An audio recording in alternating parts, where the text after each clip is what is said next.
what happens is, so while I'm there, now it's about 5 or 6 p.m., right? Security comes up to me. Hey, can you just come with us real quick? Now, at this point, I'm like, all right, they're going to, I guess the jig is up. They're going to kick me out too. It is what it is. So I walk over with them, right? I'm not going to cause a scene. I'm not going to be an idiot. I'm not going to align with the stereotypes. So I was like, yeah, sure. Let's go. And it's funny because I was out in the main area shaking hands and taking pictures and stuff. And that's when they walked up to me, right? 5 hours later at this point. So I go down to the escalator with them, right? That's where that viral video came from when I was on the phone. So as I'm there, right, waiting, they say, hey, can you just pass me your pass? Now, this is also very relevant. My government name is not Myron Gaines, obviously, right? So, and it's a unique name. It's Amru Fuddle, right? My government name. So when you come into Turning Point, you have to use your government name. So when I gave him my placard, because I went there with Uncensored America, who you're also very familiar with, Sean and all them. I went there with them. I had a sponsor badge with them. When I gave it to them, they're like, wait, what? And that's where the confusion was, because they were under the impression that I was like using maybe a different name or whatever. I didn't have the right credentials, but it's just that I used a different stage name. And the other reason why I didn't take offense to this is because they had heightened security for this event. I mean, we're talking about the first event after Charlie was assassinated. So security was high. Cops were there. I saw a couple feds, like they had a lot of security there. So I didn't take it offensive because I was like, look, security's heightened. There's a name discrepancy. They're just checking it out. They cleared it up. I'm waiting there, whatever. And they grabbed someone from Turning Point, one of the higher end staff. I met with the guy. I'm gonna keep his name private. Very nice guy. Spoke with him, and he was like, "Hey, man, sorry, there was a misunderstanding with the names.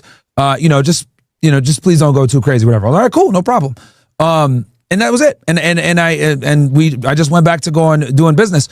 And I was maybe there for like 5-10 minutes at most, but that's the clip that everyone is like saying, oh, look, he did. Some people said, number one, either I got kicked out, or B, I couldn't get in, but I had already been in there for hours at that point, right? So I show up the next day. That's the Cookie Monster hoodie day, right? So day one, right, I'm there with a t-shirt because I gave my hoodie to a supporter, actually, right? I met a kid, he said, hey, I'm in the OSS, I love your content. I gave him my hoodie. I had a Back to the Kitchen hoodie, right? Gave it to him. That's why I had the Fresh Fish shirt when they stopped me. Then next day I show up with a Cookie Monster hoodie. Obviously I didn't go there thinking like, yeah, let me go viral. Yes. Like I showed up with the Cookie Monster hoodie because it's a fucking dope hoodie, right? So I show up. I'm sure sales are up. I'm sure the sales are doing are. Yeah, it's stores right now, guys, by the way. 271K is the promo code, 6% off. There you go. Obviously they're mad. What is this guy doing back here? I thought he couldn't get in. I thought he got kicked out. And I'm there with Fresh now, right? So they're livid. So I take a picture so Jack comes up to us, right? Because Jack actually had talked to some people behind the scenes for us as well. Shout out to Jack Pozobic. Nice guy. So friendly, right? We take a picture together. I did not know that people were going to zero in on the fucking hoodie and get pissed off, right? And I'd taken a picture with a bunch of other people too. I took a picture with Emily from Saves America, with a bunch of podcasters. I took some with the Quartering, everybody. And I guess people got pissed off and they're like, oh, he's still here. Let's bitch about this now. He has a hoodie on and it's anti-Semitic. So that's kind of how all that transpired. So when I wasn't kicked out and they saw me on day 2, they were pissed off. I just love watching people jump to the conclusions when I know that they're wrong.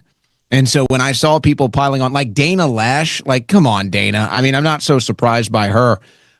She was the Never Trumper from 2016. But it's like when I see all these people piling on, it's just like, hey, you guys know you're not even right. Like, you know that you don't even have your facts right here.